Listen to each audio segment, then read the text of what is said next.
everybody. Now let's get back to making some important videos. I'm going to cook a pie this evening, or maybe tomorrow evening. I might film that and put it up for you, but this is more important. We're going to get back to mudflood Tartaria. I have found the most damning evidence of a mudflood in Siberia, Tartaria, which you'll see a little bit further on in the video.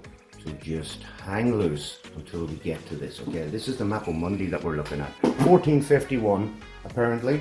It's upside down. There's the Mediterranean Sea, there's Italy sticking up upside down, Greece upside down, lakes upside down.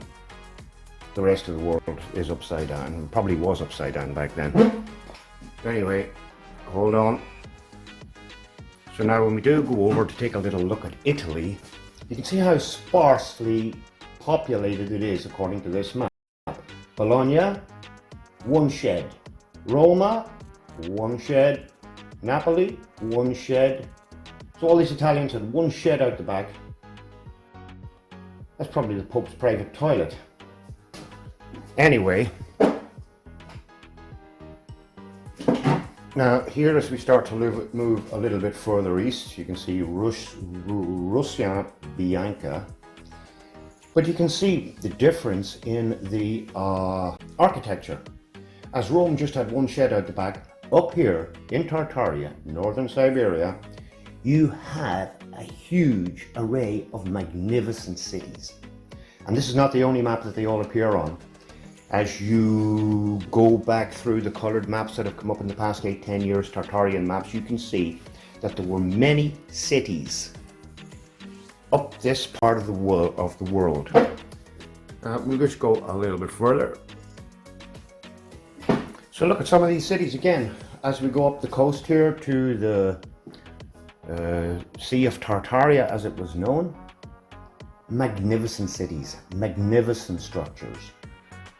I mean, they littered the entire coastline, right across Alaska and right across the north of Canada.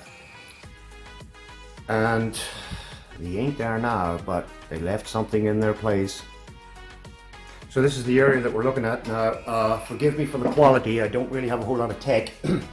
But we're right up here in that same area, Central Siberian Plateau and the Lena River. And we're going to get into the Lena River Delta, where it's all happening. Yeah? So this is what it looks like from the sky. This is what it looks like from Google. And you have many tributaries going through this delta. Look at all these pot marks. We'll get around to those in a minute. Right, but we're still in the same area here. And this is what it looks like close up. They call these things thermokarst lakes. And there's a big load of lies that go along with them, yeah? Millions of years old, and that the permafrost causes them, and it freezes and it thaws, and you know all the lies yourselves. A little bit of a closer up look and it looks like this. And these are all lakes. They're depths of 2 to 4 meters, some of them 2 to 4 feet. Yeah, 2 meters, 6 feet, up to 20 feet. And you know what these are? These are craters from a boom and a boom, boom, boom, boom, boom, boom, boom, boom, boom. Knock your city down. Blast your city all over the place. We're going to get there. Hold on. And as you get up a bit closer, it looks like this. I have a theory on what these devices were made from that caused all this damage. Might get through to that at the end, okay? And as you get a little further back, up into Google, up higher, this is what we're looking at. Now, this looks like one of the most organized cities I have ever seen, ever.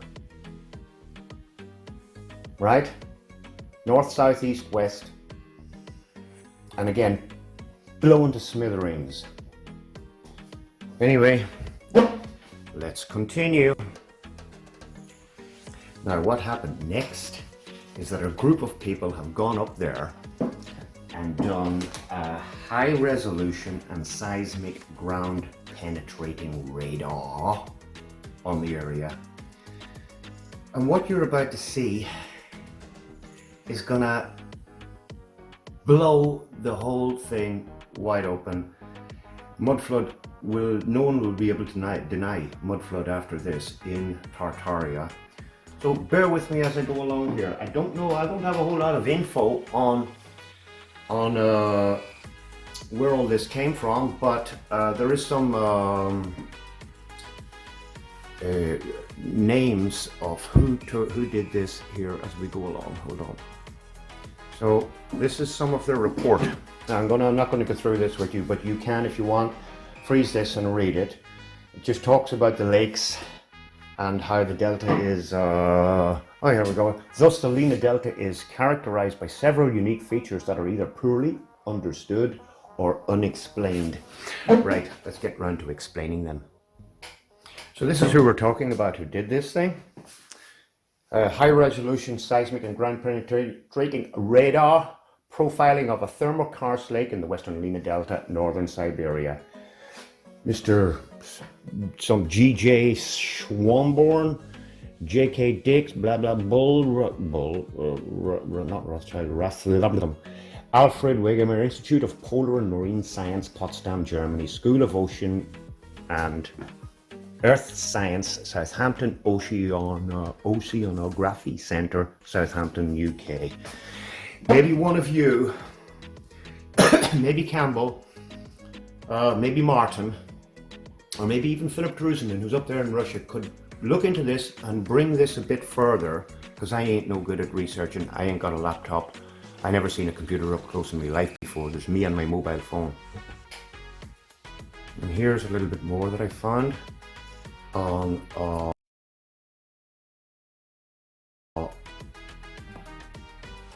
this. Again, if you want, it's not going to be easy to read because it's not a really good picture. If you want, freeze it and read it. And this is a little bit more that's got to do with it. Part of their survey. Don't understand what it means. And now, here we are. Here is the result of the seismic ground penetrating radar, okay? What have they got? We got a friggin' 12-story block of flats underground, going all the way along, right underneath those thermal karst lakes. The bloody thing's been mud flooded and it's been covered over. I got some, it gets a little bit better. The picture gets better. So just bear with me here now, okay? This is the freakiest stuff. Now this is a little bit enlarged. Again, not great quality, a little bit enlarged. You can get it up a little bit closer. Oh man. No, that's not an apartment block, okay? That is an absolutely natural occurring thing that you find under the earth up in Siberia. Yeah. A foul language alert, actually, is what I should let out. Now, I'm messing about with the color a bit, darkening a little bit. You can see it very clearly. And it goes around. Now, I'm just moving from picture to picture here because there is a better resolution coming up. Now this is this image again here, a bit highlighted. You got a doorway, you got, I would say 8 or 10 or 12 floors, whoops, in this apartment block. Now again, this is it up a little bit closer. Not great footage. Hold on a sec. So yeah, it looks to me like some of these, but I mean, what the hell happened? Dimitri. Yes, Vladimir. Could I borrow a cup of sugar from you, please? Of course, Vladimir. Remember 2 days ago I gave you a jug of milk? Yes, I'll have that for you tomorrow. Yeah? Dmitri? Yes, Vladimir? What's that big freaking shiny thing coming towards us? Boom! Let me tell you, Dmitry never got his fucking jug of sugar back, let me tell you that, right? And Vladimir and Dmitry are still in there, in that friggin' apartment. Nuked, zapped, frozen, and an entire civilization wiped off the face of the earth. You know? I mean, a fucking goddamn 15-story block of flats everywhere. Everywhere. How you're talking billions killed, billions dead. Right? Now, let me get back over here to a little bit of Google Earth for a minute, okay? So here we are. This is the Lena River Delta, and this is what the surface of the Earth looks like. So this is what happened to all those wonderful people who lived in these wonderful cities. And I mean, these craters run all the way across northern Russia, all the way across Siberia. There's the Lena River, all the way across Alaska. So you can ask what happened. Oh, it was an absolute accident. Yeah?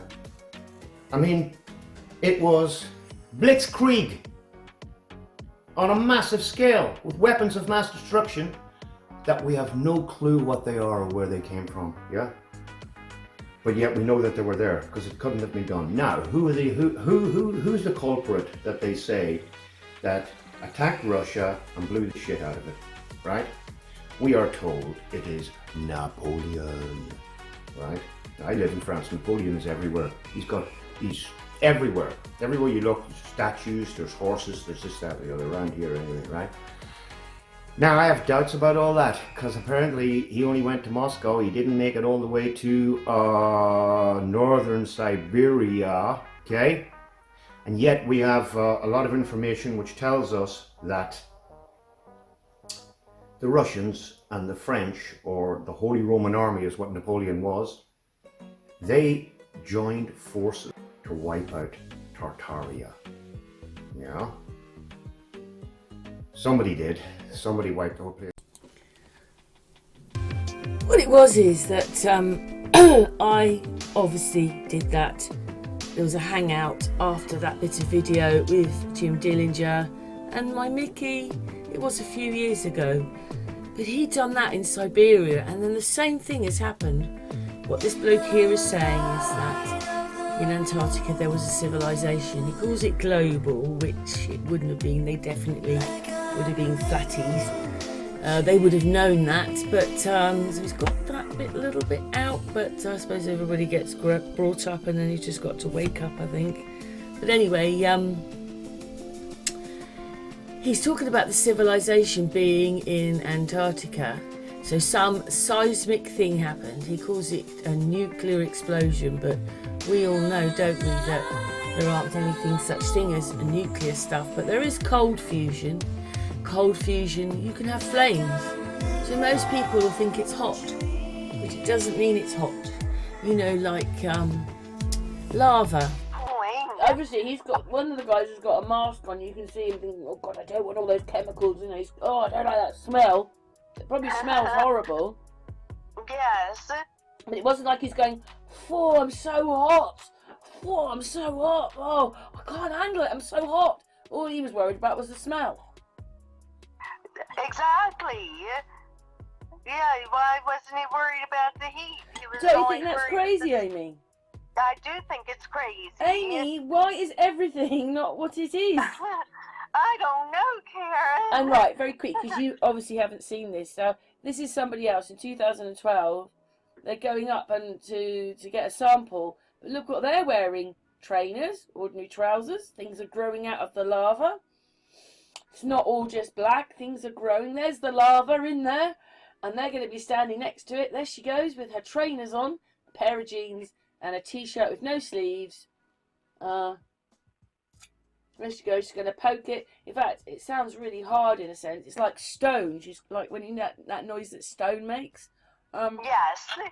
Look what she's wearing. Pair of trainers. Well. She's not going, whoa, this is so hot. It's burning me. Exactly. She's now about 1.5 feet away from the lava. Well. There's someone else wearing trainers. Her trainers, his trainers. This is the bit you haven't that everybody hasn't seen. So I'll shut up in a minute, Amy. But trainers. He's got no t-shirt on. He's got shorts on. He's got shorts on. He's got, like, you would not be standing there with shorts on if it was that hot, would you? No way.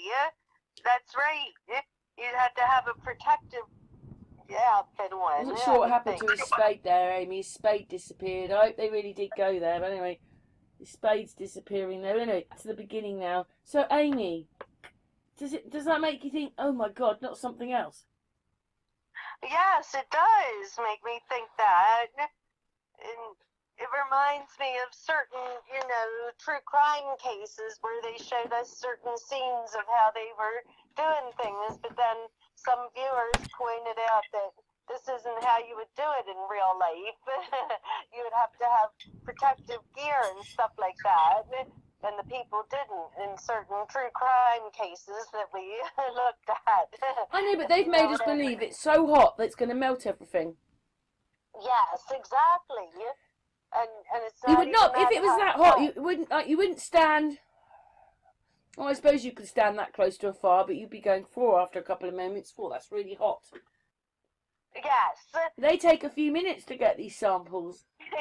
Right. In trainers. I mean, he's got no equipment on, this guy here. He's just got a jumpsuit on and trainers and then something around his face because obviously he doesn't like the smell. That's crazy.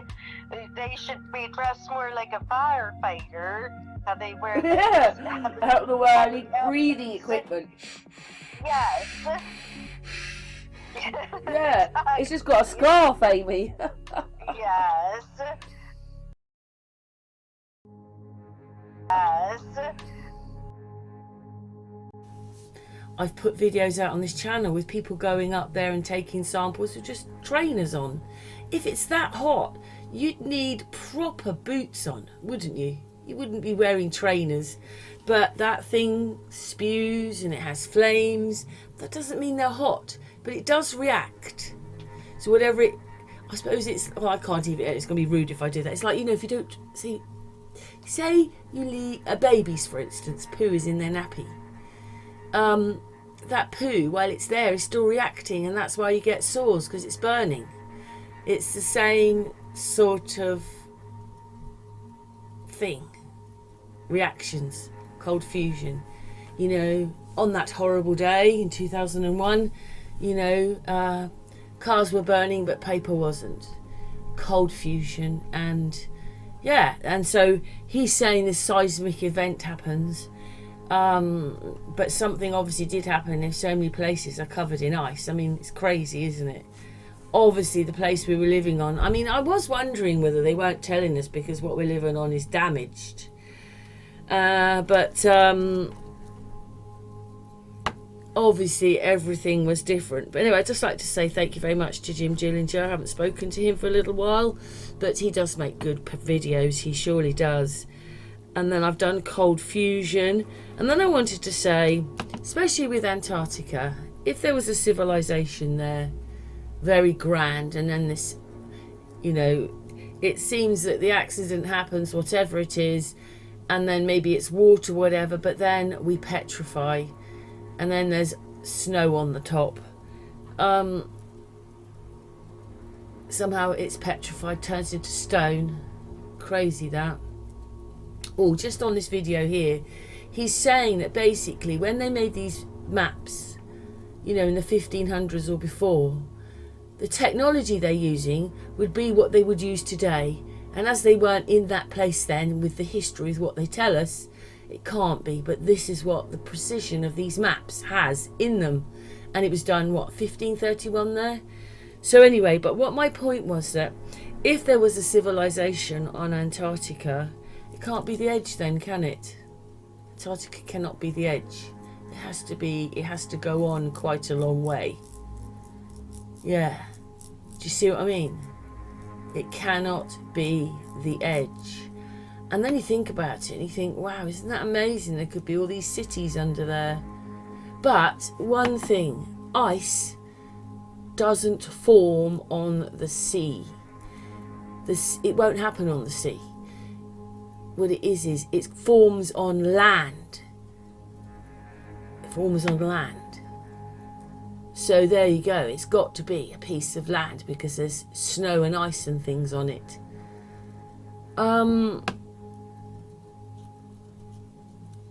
But like I say, when these awful things happen, we seem to petrify. Like I had one about a mud flood. It's probably the same guy, just on another channel. He's on so many channels. Every time I put a video on, it's his voice. He was saying that I've just forgotten what I was going to say. But anyway, because his voice is on everything. But well, we'll just stick to this video anyway, because I was just going to add a bit more. But isn't it incredible then if all this was on Antarctica? They're saying the techniques they used, everything, the mechanicals, how they did it, the plans, everything would have been amazing. But, you know, I've made videos about the Great Flood. It seems on Google Map you can see it. You can see where there was a sea on top of the Himalayas. And then they said that that was 4,000 miles wide. Suddenly, with one of these arkings, which we've done, I've put those videos out before, the arkings that we've got. So maybe they're arkings. You know, and he's talking about some nuclear explosion. Maybe they're arkings. But it still destroyed them and put two places under ice. Antarctica and the north. You know, Jim Dillinger's one was in Siberia, and they're in this is in Antarctica. So that means we're much smaller than we were. Yeah, that's quite incredible, isn't it? We were small. Oh yeah, and all these maps state Antarctica does not have ice or snow on it. It's green. So something very bad happened, didn't it? Which they're never going to tell us the truth. And, you know, with the big flood, you can see where the water from Google Maps went down. Because half of China is the Himalayas and the other half the people live on down below. The water had come below, gone out, Russia way, all out that way. It gone into the Middle East and swirled around. And, you know, usually deserts happen because water's been there, because the topsoil has gone. And when you look, you can see it went all over the Middle East. It went down into Africa, and then I think it pushed back up into Europe. But in its stead, it made the Mediterranean Sea, the Black Sea, is it the Red Sea? Oh, and another sea. It made 4 seas. Caspian Sea? I can't remember now. It made 4 seas.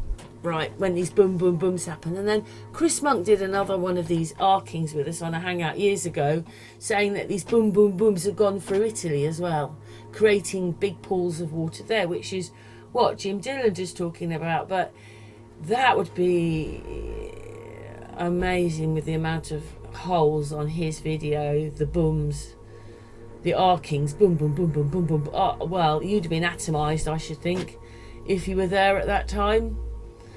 And then this other video this guy did when the mud flood came in, and it went 3 stories up, and whatever it touched, almost quite quickly it turned it into stone. And that's why these buildings start, some of them, at funny levels out of the sky, in the ground. And then you can see when they've dug things out that they put another door in to go into the house. It's most incredible that nobody talks about the mud flood. I mean, what we live on is beautiful. I mean, it's 30 odd degrees here today and it's beautiful, absolutely beautiful. But there are things that have happened, And water, big amounts of water have gone, like I can see it on Google Maps. But at another time we've petrified. And when this big seismic thing happened, I don't think many people survived. And that's how we can all be related, because maybe it was only 50, 500 people who survived, and then we all come from them. Anyway, great videos. Interesting to put these together, because it shows it was everywhere. He's saying there was a summer without a sun, and they're putting it down to the volcano, but it happened everywhere. Yeah, and when you do see some of the infrastructure, say like Paris or parts of London, it's hard to believe that when you can't get your goods and you're struggling, they're building such amazing buildings. But then in the early 1800s, and then that pier was destroyed, could have been through this thing, it was burrowed into the hills with technology, which was like, this pier was like half a suspension bridge, and then later on they turned it into a suspension bridge because of the chain link pier in Brighton, which was burrowed into the hill when most people couldn't get food to eat. It just seems so crazy, but I hope you've enjoyed this video. It's been interesting putting them together and having a little chat. Thanks so much to both these channels, especially to Jim. Anyway, lots of love.